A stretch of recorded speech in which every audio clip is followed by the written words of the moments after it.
Alors, bien aimé, il dit dans le verset 3, je te donnerai des trésors cachés. J'aime bien ça parce que quand on parle de trésor, on comprend que le trésor n'est pas une chose qui est à la portée de tout le monde.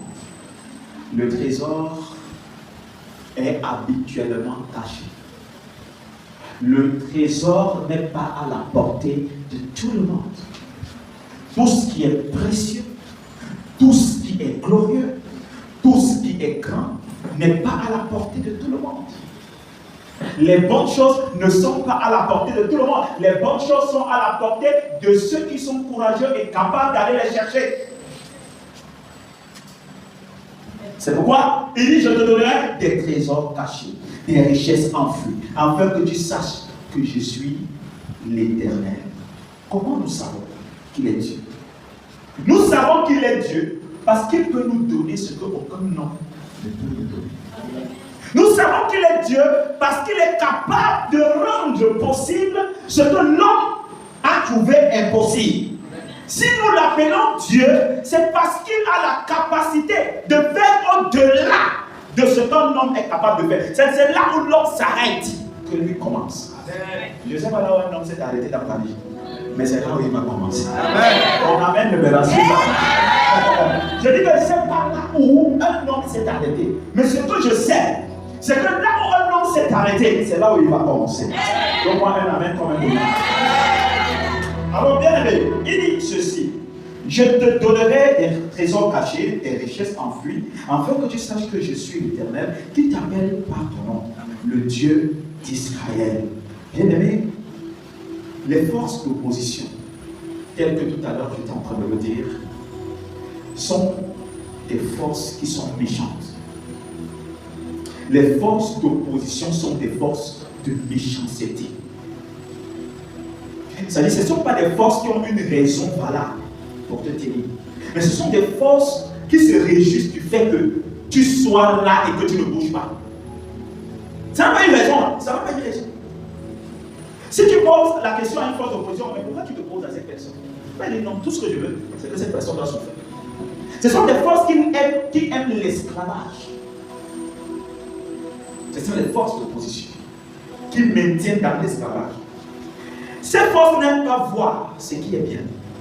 Tout ce qui est bien, ces forces n'aiment pas voir.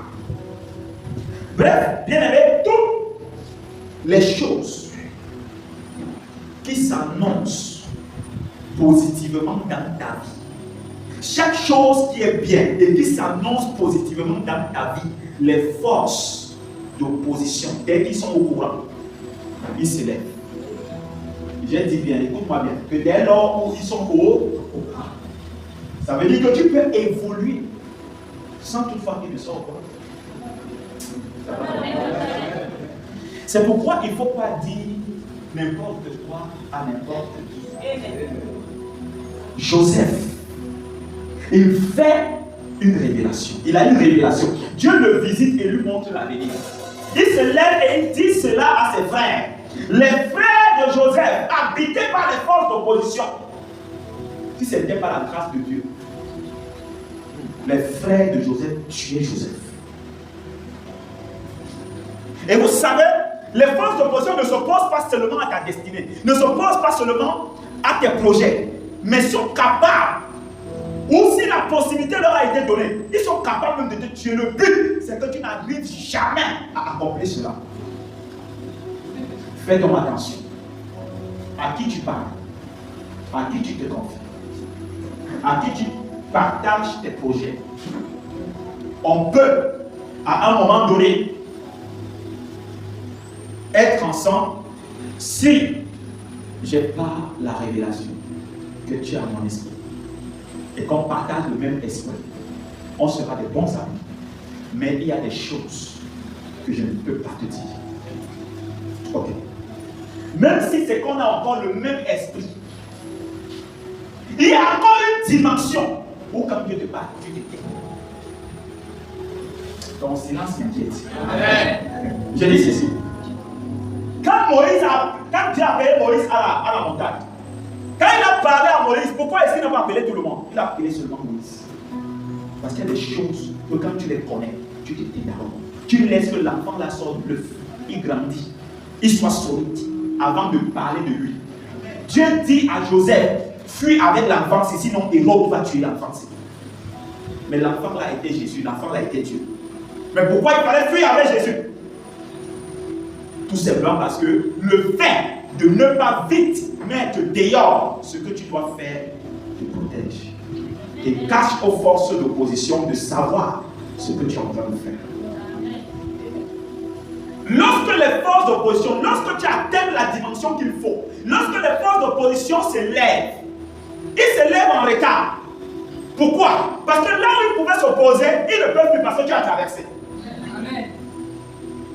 C'est pourquoi il faut vivre une vie simple.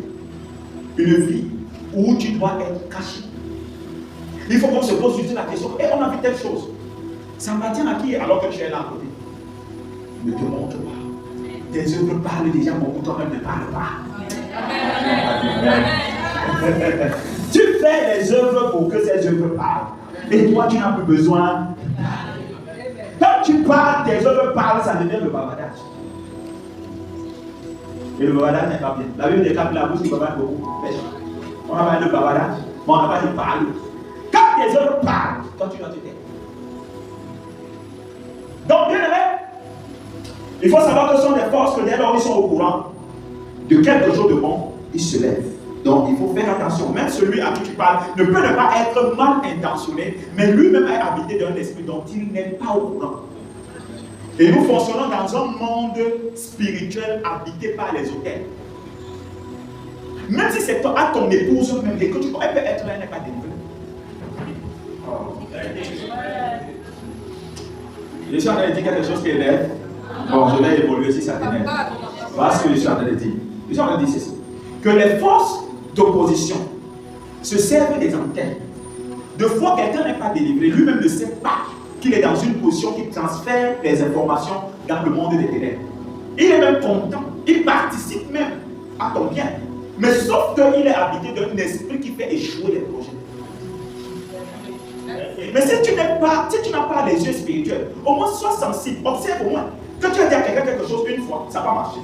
Tu lui dis deux fois, ça va marcher. Tu lui dis encore troisième fois, non, c'est qu'il y a un problème avec toi-même. Quelqu'un me écoute? Amen.